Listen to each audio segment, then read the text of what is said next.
Avez-vous regardé la série Becoming Karl Lagerfeld sortie ce vendredi? Très attendue, elle retrace l'histoire d'un des plus célèbres, si ce n'est le plus célèbre couturier de la planète, l'excentrique Karl Lagerfeld.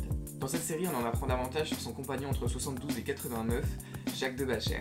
Mais finalement, il reste toujours assez mystérieux. Mais qui était ce dandy compagnon du Kaiser de la mode? Bienvenue dans cette nouvelle vidéo de la chaîne Noah's Design. Si ce type de contenu t'intéresse, n'hésite pas à t'abonner.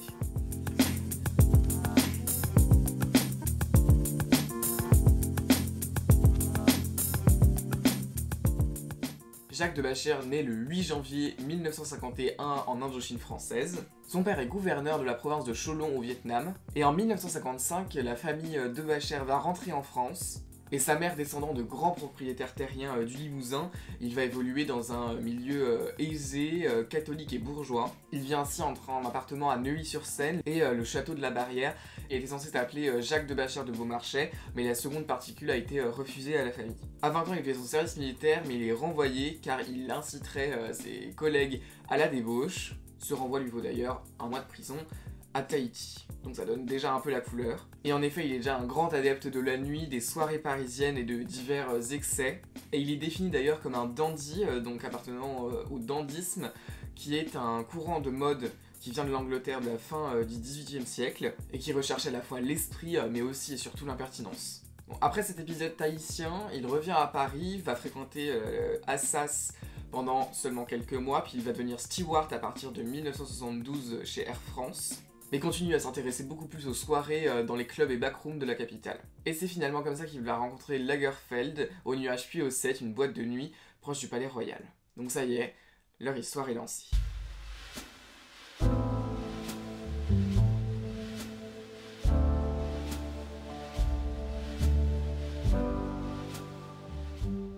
La première fois que le jeune homme aborde Karl, qui a quand même 18 ans de plus que lui, né en 1933, il est habillé d'une culotte bavaroise et de bretelles, donc c'est un ensemble assez ridicule mais qui plaît à Karl Lagerfeld. Et d'ailleurs, dans l'émission Karl Lagerfeld se dessine, réalisée par Loïc Prigent, le styliste raconte que ce style si particulier était parfait pour Jacques de Bacher et qu'il était l'un des hommes les plus chics qu'il n'avait jamais vu de sa vie.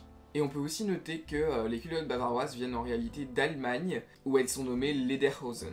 A partir de là, une relation s'engage, mais on a vraiment deux personnalités très différentes. Jacques de Bacher s'intéressait lui aux soirées, aux fêtes, à l'alcool et aux drogues, et pour vous dire jusqu'où ça allait, il paraît que son ours Mishka lui servait à cacher ses propres réserves.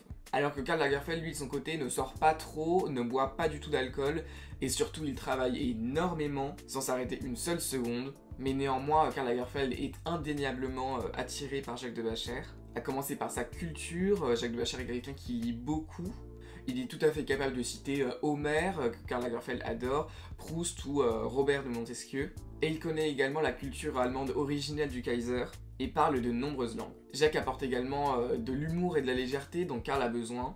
Et ce dernier est également attiré par sa descendance aristocratique qui le fascine un petit peu, avec tout l'imaginaire qui va avec et l'art de vivre. Marie Otavi, journaliste et autrice d'une biographie sur Jacques de Bacher, écrit « Ce qui fascine Karl, c'est l'imaginaire qui va avec, les ors du XVIIIe siècle, l'art de l'esprit et du beau mot. » En précisant que Jacques de Bacher maniait la rhétorique à la perfection.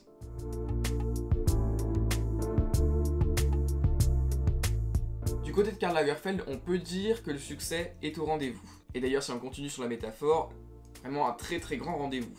En revanche, pour Jacques, une carrière n'est pas vraiment compatible avec son mode de vie très fêtard. Il essaie d'écrire un livre, ça n'aboutit pas. Il réalise quelques petits projets à droite à gauche. Par exemple, en 1977, il va réaliser le court-métrage Histoire d'eau pour la première collection de prêt-à-porter Fendi, dont Karl Lagerfeld est alors le directeur artistique. Mais clairement, il ne vit pas de ça. Il préfère largement participer aux soirées mondaines parisiennes.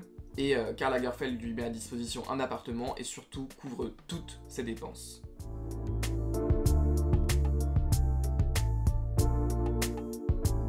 En 1973, l'une des conquêtes de Jacques de Bacher va être un petit peu plus problématique que les autres. Le couple Bacher-Lagerfeld a une relation assez particulière, passionnée mais platonique, et d'ailleurs ils ne vivront jamais sous le même toit, ce qui autorise Jacques à quelques fantaisies, on va dire.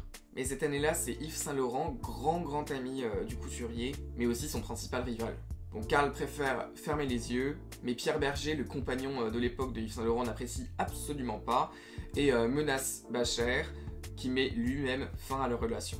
Et à partir de là, deux clans vraiment vont s'opposer, d'un côté Lagerfeld et de l'autre côté Saint-Laurent, et finalement c'est une amitié tout entière qui va complètement s'écrouler.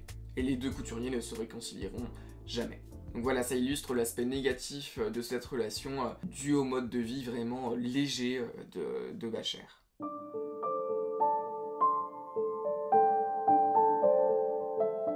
Au début des années 80, ça y est, Karl Lagerfeld est chez Chanel et il a énormément de travail. Et Jacques a forcément plus de mal à trouver sa place. Et à côté de ça, il devient logiquement de plus en plus faible à cause du manque de sommeil, de l'alcool, des drogues. Mais aussi un nouveau virus se propage, un virus inconnu, le même qui a touché Freddie Mercury, le VIH. En 1984, Jacques de Bacher est diagnostiqué et il est atteint du sida. J'ajoute ici que Marie Ottavie a daté ce fait à 1984, mais par exemple d'autres auteurs biographiques sur Jacques de Bacher, comme Alicia Drake, ont daté ce fait de 1987. Donc à ce moment-là, Karl engage de très nombreux médecins reconnus, mais il n'existe absolument aucun traitement puisque cette maladie est complètement inconnue à l'époque. Et c'est finalement le 3 septembre 1989 que le fameux dandy va fermer les yeux pour la toute dernière fois, à seulement 38 ans.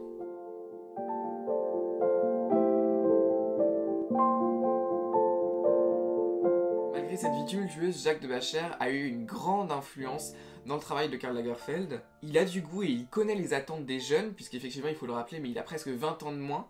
Et il conseille le styliste et il n'hésite pas à dire ce qu'il pense des croquis, en se permettant des critiques que personne n'osait.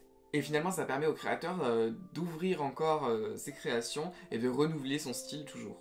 Ça permet également de découvrir le Kaiser autrement, lui qui a une allure impénétrable et mystérieuse, volontairement froide et inaccessible. Mais en fait, Karl se découvre à aimer quelqu'un et à trouver un remède à sa solitude. Et pour vous dire, en 2009, il écrivait encore à la mère de Jacques de Bacher, Armelle Petit. Même encore aujourd'hui, 20 ans après sa mort, je peux dessiner notre Jacques de mémoire en 30 secondes, tellement il est présent dans mon esprit et dans mon cœur. Je ferme les yeux et je le vois. Donc finalement, malgré son mode de vie frivole et peu compatible avec celui du créateur, il a su lui apporter à la fois des idées pour ses créations, mais aussi et surtout, il lui a apporté l'amour. Donc voilà, cette vidéo se termine sur une phrase un peu bateau, un peu tarte. Mais en tout cas, j'espère que vous aurez appris des choses sur Jacques de Bacher, cet individu qu'on ne connaît pas forcément. Et sur ce, je vous dis à très bientôt dans une nouvelle vidéo.